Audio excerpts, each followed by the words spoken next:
Hi everyone, welcome back to the Murder Tapes podcast, season 2, episode 3. I hope you all had a great Valentine's Day. My boyfriend planned a really nice dinner for us and we ate so much food. I can't even begin to get into it. We literally had like 5 courses. It was crazy. But before we get into today's case, there's 2 things I want to mention. First, I want to give a quick shout out to one of my listeners, Letty. She's always so supportive of the podcast and I really appreciate it. So thank you so much, Letty, for all your support. Also, I'm not sure if you're listening on Spotify or Apple, but Spotify just notified me that I am now eligible to receive donations and set up subscriptions for y'all. So I haven't really figured out the structure of the subscriptions yet, or if I even want to do them, but I did add the donations option, and this is of course totally optional, and I don't want anyone to feel that they have to donate, but if you want to, that is available, and all donations are greatly appreciated, and they definitely help out the show. I also wanted to quickly say I will definitely mention each person that donates, and with that, let's get into today's case. So today we're going to be talking about the Austin yogurt shop murders. I chose this case because, for one, I live in Austin, and also I've never heard anything about it until I began researching unsolved cases. This is also the first unsolved case that I've covered on the podcast. I am going to add in some resources to report tips to if you or anyone you know happens to know anything, if you've heard anything, even if you don't think it's significant, it's definitely worth reporting. On December 6th, 1991, police and the fire department arrived at the Austin yogurt shop called I Can't Believe It's Yogurt on West Anderson Lane after receiving a call from a patrolling officer saying that it was on fire at 11:47 p.m. After firefighters were able to put out the fire, they discovered a horrific scene in and around the store area of the shop. There were 4 teenage girls that were burned, bound, and naked.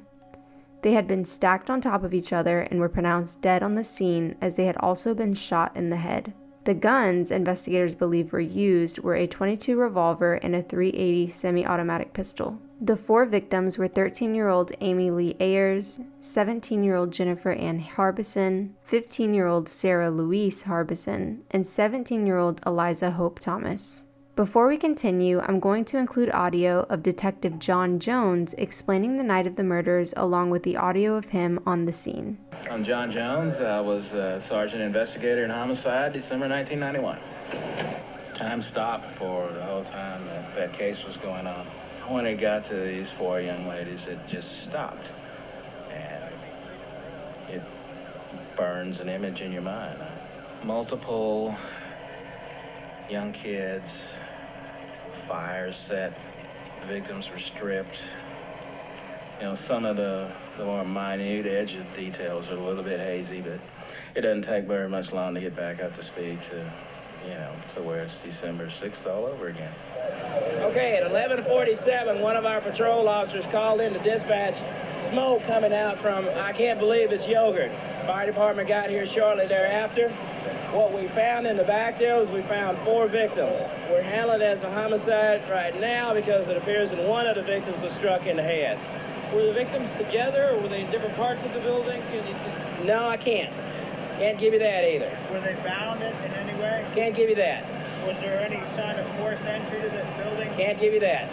What can you do? Just what I gave you. It's still very early in the investigation, okay?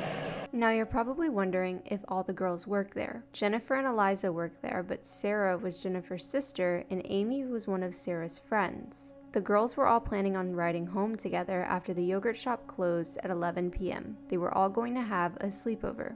Investigators believe that all of the girls were forced into the storage room where the gunman or multiple gunmen forcibly made them undress. They were then bound with their own clothing and one of the girls was sexually assaulted. They were all then shot and killed execution style. There were single gunshot wounds to the back of their heads. It's important to note that Amy was found in another area of the shop. Once the girls were killed, the perpetrator or perpetrators soaked paper plates, cups, and cardboard with lighter fluid and started a fire. Unfortunately, this mixed with the water from the hoses used by firefighters destroyed evidence that would have given detectives a closer look into this case. The fire was so hot that it melted the rungs of a thick aluminum ladder that was also found in the building. A little while after, a retired police officer told police that he saw a man at the yogurt shop that looked suspicious at around 9:30 p.m. That man wore a green army jacket and was just sitting in the shop for a while. He ordered a Sprite and sat for a little longer until he got up and went to the back without asking any of the girls for permission. The retired officer asked one of the girls working where he was, and she told him that he was just using the bathroom. The man then sat back down after using the bathroom, and one of his friends had just arrived and was waiting for him. Before we move further, I want to point out how odd it is that he just ordered a Sprite. It's a yogurt shop. If you don't plan on ordering yogurt, why not just leave and go to the gas station for a drink? This may not seem as suspicious or be a big deal if this gruesome murder hadn't happened on the same night. The two men stayed in the store till 10:47 p.m., meaning the doors had already been locked and the girls were already in the process of closing the store. One of the girls had also put up the no sale sign. Unfortunately, these two men haven't been identified to this day. But it is worth mentioning because not only did the girls see him, but the retired officer confirmed he did as well. Another thing worth noting is that the front door was still unlocked when police arrived, meaning the perpetrators must have escaped through the back door. So who were the suspects? Well, there were a total of 342 suspects based on all of the information that they were given. I'm going to now insert audio of Detective John Jones discussing his thoughts during the investigation. Do you have a theory? Do all you guys have a pet theory? Of this case? I don't, because that's a why question. And you can get lost in a why question. You can really get lost. I'm more interested in the who. I don't like to get into speculation. Let's hope that this isn't the start of a mass murderer going coast to coast. That's why the FBI seem to think that this guy's probably still local. Heaven help us all if this guy is a Ted Bundy, a mass murder version of Ted Bundy. Is that a possibility? Let's hope not. I don't. I don't think so. But then again, it's 1992. Let's not be surprised here. Doesn't that make your job even more crucial? And catching these guys even more important? As far as being crucial to I don't think it could be any more crucial. I don't. I mean, there's absolutely no more weight that can be put on my shoulders. I'm loaded to capacity here. We'll get these people caught. It'll be all I can do, I guess. And, I'm going to ask them because I'm deep down, I guess, inside, I'm curious, too. Why? The reason I'm asking why is because I need to tell the families. Actually, what I'm probably going to say is I'm going to say this. Look, fellas, girls, whoever you are. Now, see, in a few minutes here, I get to go out and wake these families up again. With this time, some good news that part of the agony is over. All of the agony is not going to be over with just by these people getting caught. I'm going to have to go out and wake them up and try and give them some good news in the middle of the night for a change. Now, what do you want me to tell them? See, I don't have to prove why they did it in court. I just got to prove that they did it.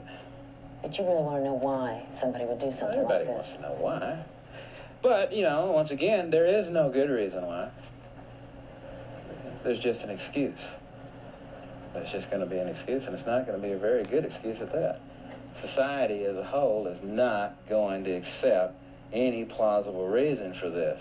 For killing 4 kids. Man. Interestingly enough, the Mexican government had made 2 arrests in October of 1992. Porfirio Villa-Saavedra was the former yogurt shop delivery man, and Alberto Cortez matched the sketch of a man that was seen parked outside. They both confessed to the murders, but it would quickly be revealed that they were tortured into this confession by Mexican law enforcement, which ruled them out as suspects. Surprisingly, the attention would shift to 4 teenagers: Robert Springsteen, Michael Scott, Maurice Pierce, and Forrest Wellborn. They were taken into custody after police found out that they were in possession of a .22 caliber handgun, which, if you remember from earlier, is the same caliber used in the murders. To top it off, they stole a car and were seen going on a joyride just a day after the murders were committed. The only problem was that the ballistics test was inconclusive. The once $25,000 reward for information had quickly been bumped up to $100,000. Then, something even more strange happened. A serial killer confessed to the murders on the day of his execution in 1998. His name was Kenneth McDuff, also known as the Broomstick Killer, which we will cover in another episode. While this is something that wouldn't surprise people if it was true, he was in prison at the time for other murders he committed, meaning he couldn't have been the perpetrator. Unfortunately, he was more than likely trying to get out of the death penalty, and didn't end up doing so. There were a total of 50 false confessions, and it would take another 8 years for the Austin Police Department to make any arrests. 4 arrest warrants were served to the 4 teenage boys, charging them with capital murder. On September 14, 1999, Michael Scott gave a written confession stating that he and his friends murdered the girls. The grand jury, however, declined to indict Forrest Wellborn and Maurice Pierce due to a lack of evidence. Michael Scott and Robert Springsteen were then convicted of the murders. In 2006, the convictions of Michael Scott and Robert Springsteen were overturned. In 2008, new technology was able to test and show profiles called YSTR that shows entire family lines of men. It shows their fathers, brothers, etc., and none of them matched the men. 10 years after they were originally imprisoned, they were released. And just to add another strange moment in this case, just a year later, Maurice Pierce died after he stabbed an officer in the neck and was shot to death. The cops were conducting a traffic stop when Maurice ran and was finally caught. That's when he took out his knife and stabbed the officer. Luckily, the officer survived, but Maurice did not. Very strange. I'm now going to enter audio of the district attorney and family discussing where this case is now. About a decade later, in early 2017, an Austin police cold case investigator learned about a growing number of male-only DNA databases. There was one in Florida that especially interested him. He uploaded the profile into that database, and when he got a match, investigators thought the yogurt shop case was about to take off. They had a hit, but now we need to know who the hit is. It was very exciting to have something to pursue. We knew there was still a long road to getting to a resolution, but to have a lead at all was really good news. Investigators say they realize the person linked to the profile may have hundreds or thousands of male family members. Still, it was the biggest clue they had gotten in a decade. It was from the FBI. We thought, well, now that is really exciting news because that's a law enforcement agency, and we surely will get full cooperation in seeing what we can learn from this piece of DNA. But the FBI said no. We thought, surely you can't mean this. You can't mean that you could tell us something about this DNA and you will not share it with us. I thought this was going to be the break that was really going to help us. And what do? We get slapped in the face by the FBI. The FBI cites this federal law saying that the agency can legally provide samples to research databases for population studies if personally identifiable information is removed. The agency said that such profiles, quote, are not suitable for matching to an individual. And if by law this can't be done, I think it's time for a change in our laws. And the Florida database has this disclaimer, saying it cannot be used to identify a particular individual whose sample is in the database. All donors are anonymous and samples can't be traced back to specific individuals. The result is a stalemate between local investigators and the FBI, a potential roadblock to justice that is now drawing interest from congressmen from Austin to Washington. United States Representative Michael McCall just last week sent this letter to the FBI, urging them to immediately give any information they can to Austin investigators. To them, it may not be information they think would be helpful to us. They don't know all the details of our case either, and there might be some little something that is a glimmer of hope that our police department can connect to it. For the families of Amy Ayers, Eliza Thomas, and sisters Sarah and Jennifer Harbison, what is happening now is the latest in a string of heartbreaks that began that night nearly 3 decades ago. There are 4 dead girls, 4 families that have gone through 29 years of hell. And you're causing more pain for these families sitting back knowing that you've got the information and you won't get it. How can you do that? And with every year that passes, The family of the young women pray for a resolution, not only for themselves, but the entire community, and an answer once and for all to the question that has tormented Austin for almost 30 years. I will not die until this is solved. This is my little girl, and I want justice. Investigators say they are going public about this issue now in hopes of finally persuading the FBI to give them the information they say they need. They are also considering the highly unusual step of subpoenaing the information from the FBI, but they fear that doing so could touch off a legal fight that would last for years to come. I want to highlight each amazing girl in this case that had their life taken away from them way too soon. Amy Lee Ayers was an 8th grader at Burnett Middle School. She was on the yearbook staff and the Junior Future Farmers of America program. She also won multiple awards at the Travis County Fair previously, and her dream was to be a veterinarian. She loved cats and listening to George Strait, which I love because I'm a big fan of his. She was just 13 years old when she died. Jennifer Ann Harbison was a senior at Lanier High School.